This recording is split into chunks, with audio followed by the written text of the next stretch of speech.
Did she really just say that to her own sister? I mean, think about it. A heart literally stops. And it's not from a bullet or some crazy accident this time. It is from words. Words that cut way deeper than any surgeon's knife ever could. Was this just a calculated move to destroy a rival? Or has the great Brooke Logan finally just lost her mind? We really need to talk about those 7 shocking words today. Because they didn't just stun Brooke. They might have actually ended this sisterhood for good. I'm honestly still shaking a little just thinking about it. Let's set the scene for a second. The fashion floor at Forrester Creations has seen a lot of drama. We've seen blood, sweat, and way too many sequins. But this current civil war between Brooke and Katie Logan? This is something else entirely. For decades, the Logan name was Brooke's thing. It was her brand. It was her identity. It was basically her weapon of choice. But then Katie did something nobody expected. She decided to finally own herself. She launched the Logan Fashion House. And by doing that, she wasn't just starting a little business. She was reclaiming her birthright. Well, why did this even happen? You have to look at the history here. This conflict didn't just start in some boring boardroom meeting. It started way back in the nursery. Katie has spent her entire life being the other Logan. You know, the one. The quiet one. The ugly duckling who always had to wait for Brooke's leftovers. It didn't matter if it was a fashion job or a husband like Bill Spencer. Katie was always second. So launching that Logan line? That was a psychological declaration of independence. But Brooke? She sees it as someone moving into her house and changing the locks. She doesn't just want the Forrester name. She wants to be the gatekeeper for the Logan name too.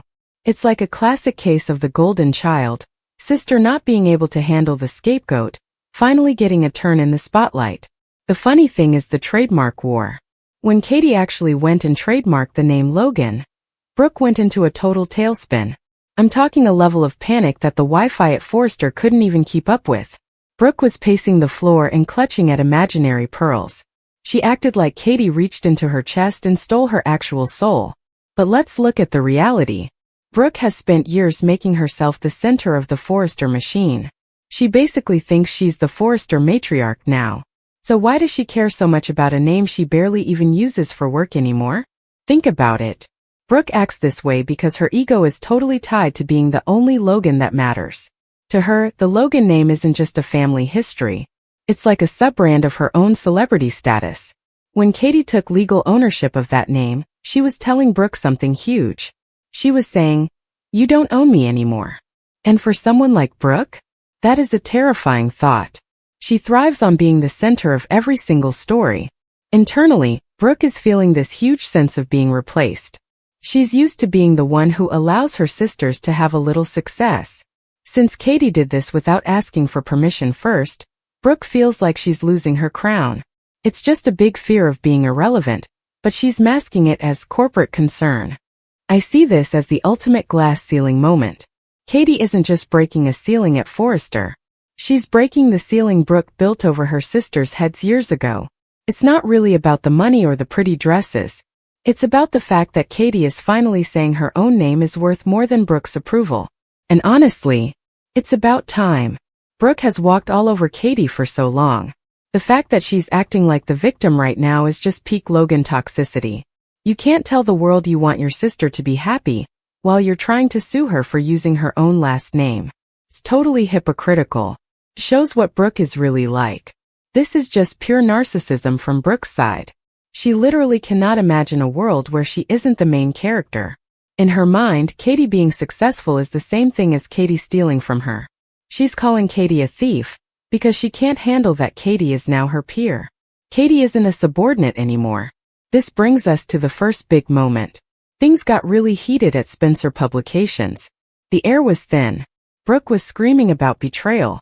She was calling Katie selfish and heartless. She was trying to make Katie look like a monster for using Eric's designs. Keep in mind, Eric actually gave her those designs. But then Katie dropped the first set of shocking words. She looked Brooke in the eye and said, "You are actually the jealous one, Brooke." Can you imagine the silence after that? Katie said it because she finally saw Brooke's concern for what it was. It was just a thin cover for envy. Brooke isn't actually worried about Eric's legacy. She's worried that Katie has Bill Spencer in her corner. Bill is supporting Katie in a way that Ridge never really supported Brooke's own independent ideas. Katie felt so empowered in that moment. For years, she's been the one saying sorry. She's been the sensitive one. But in that scene, she had total clarity. She stopped being the victim. She became the person watching Brooke have a breakdown. This was a total flip of their whole relationship. By calling Brooke the jealous one, Katie took away Brooke's moral high ground. She exposed the truth. The great Brooke Logan is actually intimidated by her little sister. It turned the whole power dynamic upside down. I absolutely love this for Katie. There is nothing better than seeing a character who has been pushed down for years finally use the truth as a weapon. Brooke's face was just stunned silence. She knew Katie was right. This hit Brooke right where it hurts. Her identity is built on being the most wanted and the most successful person in the room. Being told she's jealous of someone she thinks is beneath her? That's like an ego death for Brooke. It triggered a defensive rage that led to something even darker. The conflict got worse. Brooke went back to Spencer Publications, and she was totally unhinged. This wasn't the Brooke we usually see. She was possessed by pure spite. She looked at Katie, a woman who literally has their brother Storm's heart beating in her chest, and she said the words that changed everything. She told her, "You are nothing without the Forrester name." 7 words. Just 7. But they were meant to kill. Brooke used those words to try and make Katie's whole life seem worthless. She wanted to remind Katie that in the world of Los Angeles fashion, Brooke is the queen because of the Forresters. She was calling Katie a pathetic copycat. It was a verbal assassination. In that moment, Brooke was just full of venom. She wasn't thinking about Katie's heart condition. She was just thinking about winning the fight. She wanted to hurt Katie as deeply as possible. She wanted to make sure Katie never challenged her again. The irony is just wild. Brooke spent half her life fighting for the Logan name to be respected by Stephanie Forrester. Now, she's using the Forrester name to look down on her own sister? She has become the exact person she used to hate. She is the Stephanie now, and Katie is the outsider. This was Brooke at her absolute worst. It was toxic. It was cruel. And it was incredibly dangerous. Knowing Katie's medical history, screaming those words at her is almost criminal. You can't say you love your sister after you try to erase her identity like that. This was a scorched earth tactic. Brooke realized she couldn't win the legal fight or the moral one. So she went for the emotional jugular. It shows how insecure she really is. If Brooke has to lean on the Forrester name to feel better than her sister, then maybe she's the one who is nothing without it. As those words hung in the air, the unthinkable happened. Katie didn't scream back. She didn't even argue. She just stopped. The color left her face. Her hand went to her chest. And she collapsed. This wasn't some pretty soap opera faint. This was a real medical crisis triggered by her own sister's cruelty. The body can only take so much. Katie's heart is a gift. It's a symbol of sacrifice. Brooke's verbal attack was like a literal shock to her system. The fight or flight response was just too much for her heart to handle. Katie felt the ultimate betrayal. This wasn't just a business rival attacking her. It was the person who was supposed to protect her. The realization that her sister would kill her spirit just to win a deal? It was too much. This collapse is like a metaphor for the whole Logan family. The foundation is gone. The heart of the family was broken by the face of the family. What did Brooke do? She just stood there. She was paralyzed. That's the most telling part to me. She didn't rush to help. She didn't call 911 right away. She stood there like a statue of her own guilt. It makes you wonder. For a split second, did she actually want Katie to just go away? Her brain couldn't process the consequence of what she just did. She froze. It was a total failure of her supposed compassion. But while Katie was on the floor and Brooke was frozen, a third person was there. Justin Barber. He was standing in the shadows. And did he help? No way. He did something way worse. He stole the Logan designs while the owner was literally having a heart attack a few feet away. Justin is a man who was thrown away by the Spencers. He has no loyalty left. To him, Katie's crisis wasn't a tragedy. It was a perfect distraction. He's become emotionally hollow. Years of cleaning up Bill's messes only to be treated like trash turned him into a predator. He felt nothing watching Katie collapse.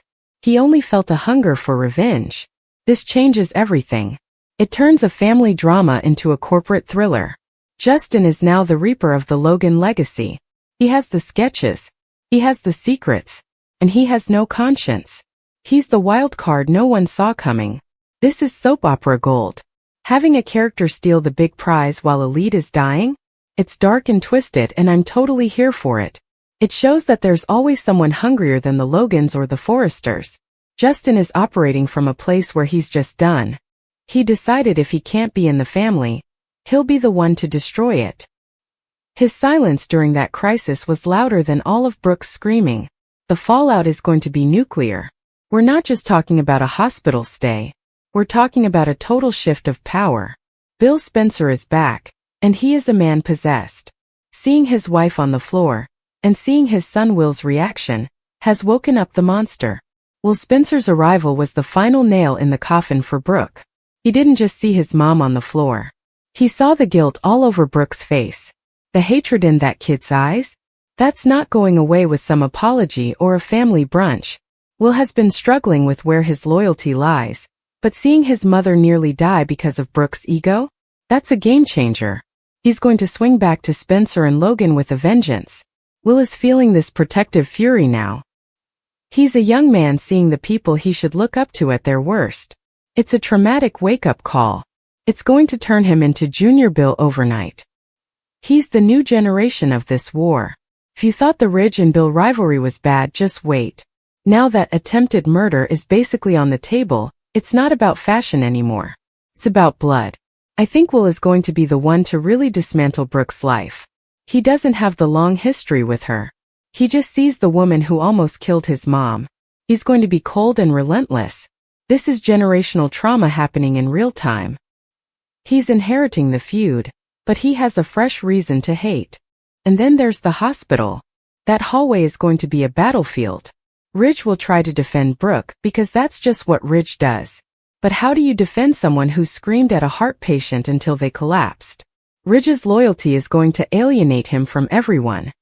He'll try to say it was just a sisterly disagreement, but Bill isn't going to buy it. This might be the moment where Ridge finally falls down for good. Ridge's blind spots have become impossible to ignore. He's probably feeling a lot of sunk cost right now. He's invested so much in Brooke that he can't admit she's a monster. He's scared that if he admits she's wrong, his whole life choice is a lie. The hospital is like a purgatory. Everyone is waiting to see if Katie lives, but they're also waiting to see who wins the narrative. It's a sick display of ego. If Ridge stays with her after this, he's basically an accomplice. You can't be a good guy and stand by that. The moral lines are drawn and Ridge is on the wrong side. He's enabled Brooke's main character syndrome. For so long he doesn't know how to stop. It's going to cost him his relationship with his own son, RJ, who is right in the middle of this mess. Meanwhile, Justin is in his office looking at Eric's original sketches. He's holding the holy grail of fashion. He's not just going to sell them. He's going to use them to buy his way back into power. He might offer them to Ridge for a CEO spot, or to Bill for half the company. Either way, he's the one who really owns the Logan legacy now. He's feeling the high of a predator. He's spent his life in the background, but now he's the king. He's got dark satisfaction seeing the people who look down on him at his mercy. Those sketches are like stolen fire. He's the Prometheus who took them from the gods, but he's going to use them to burn the mountain down. I think Justin is going to team up with someone big. This move feels too huge for him to do alone. Is he working with Sheila? Or maybe someone else from the past? The 7 words were the spark, but Justin is the gasoline. He's been repressing his ambition for so long. He was content being the help, but something snapped. He decided the only way to be respected is to be feared. He's the most dangerous person in the room because he has nothing left to lose. So what happens next? I got some thoughts. First, Brooke is going to become a total pariah. Even Ridge won't be able to save her. Hope is going to be disgusted by her own mother. Brooke is going to end up all alone in that big mansion. She'll realize that the Forrester name she loved so much can't keep her warm at night. Then we'll see the rise of Dollar Will. He's going to take over the Logan line and run it with a ruthlessness that makes his dad look like a nice guy. He'll sue Forrester for everything. He'll use the attempted murder of his mom as leverage. And then there's Justin's corporate coup. He'll use those sketches to force a merger and put himself at the top. The Logans will have to beg him just to use their own name. Can a relationship survive 7 words that stop a heart? I don't think so. Even if Katie lives, the sisterhood is dead. You can't go back to normal after that. Brooke showed who she really is, and Katie finally listened. The trust is gone. This wasn't a mistake. It was a revelation of character. Katie is going to wake up as a different woman. The nice sister is gone for good. She's going to embrace the identity Brooke mocked and make it more powerful than Brooke ever dreamed. This is a phoenix story. Katie had to die to Brooke's version of her, so she could be reborn as herself. The heart attack was the physical end of her old life. I really want the show to lean into this. Stop making them sisters who always forgive. Let them be real rivals. Let the war be real. It's what we've all been waiting for. This is the final separation. Katie just went through the most violent version of becoming an adult. She is finally, truly herself. We also have to remember Storm. Katie is carrying his heart. When Brooke screamed those words, she was attacking his sacrifice too. Storm died, so Katie could live. For Brooke to tell her she is nothing is a total insult to his memory. It's a betrayal that goes beyond being sisters. Katie feels the weight of that heart every day. It's a gift and a burden. When Brooke attacked her, Katie probably felt like she was failing him. The stress was about survivor's guilt, too. Storm's heart is the moral compass of this show. By hurting it, Brooke has lost her way. She's so deep in her ego, she can't see the sacred part of Katie's survival. It's just gross. She watched her brother die for Katie, and now she acts like Katie's life is just a problem for her fashion brand. This might be unresolved grief, turning into aggression. Brooke never dealt with Storm's death, so she lashes out at the person who reminds her of it. She's trying to erase the pain, but you can't erase a beating heart. And don't forget Bill. He's been soft lately, playing the good dad. But those words from Brooke, they just brought back the man with the sword necklace. Bill loves Katie. It's messy and toxic sometimes, but it's real. Seeing her on the floor? That's going to trigger his protector instinct in a big way. He's going to destroy Brooke. He's feeling this huge rage because he couldn't stop the heart attack. He'll turn that into total annihilation of his enemies. He's going to stop being Katie's husband and start being Dollar Bill again. He's the Dark Knight here. He's not a good man, but he's the man Katie needs. He's the only one who can match Brooke's venom. It's villain versus villain, and we're all rooting for the guy with the sword. It's displaced guilt, sure. He knows he's stressed Katie out before, so he's making Brooke the ultimate enemy to feel like a hero again. So, stay tuned. We've got a lot more to talk about as this story unfolds. The battle lines are drawn, the designs are stolen, and a heart is hanging in the balance. It's the bold and the beautiful, at its absolute best. Or maybe its absolute worst, depending on how you feel about Brooke. Either way, it's a wild ride, and I'm glad you're here with me to break it all down. Let's see what next week brings. If we can even recover from this one. It's going to be a long wait until Monday. What do you think Will is going to do first? I can see him walking into Forrester and just taking over Brooke's office. That would be a power move. Or Bill. Bill might just buy the building and tear it down. Nothing is off the table anymore. That's the beauty of it. When the gloves come off, anything can happen. And Brooke?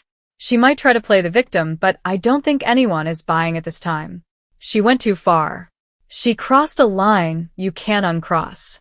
Anyway, I'm going to go grab another coffee and rewatch that ending. It was just too much. Let me know your theories in the comments. I read all of them, and I love seeing what you guys come up with. Some of you have better ideas than the actual writers. So keep them coming. We'll be back soon with more spoilers and recaps. Until then, keep watching and stay soapy. It's going to be a bumpy ride, but we wouldn't have it any other way. The Logan legacy is on the line, and the whole world is watching. See you in the next one.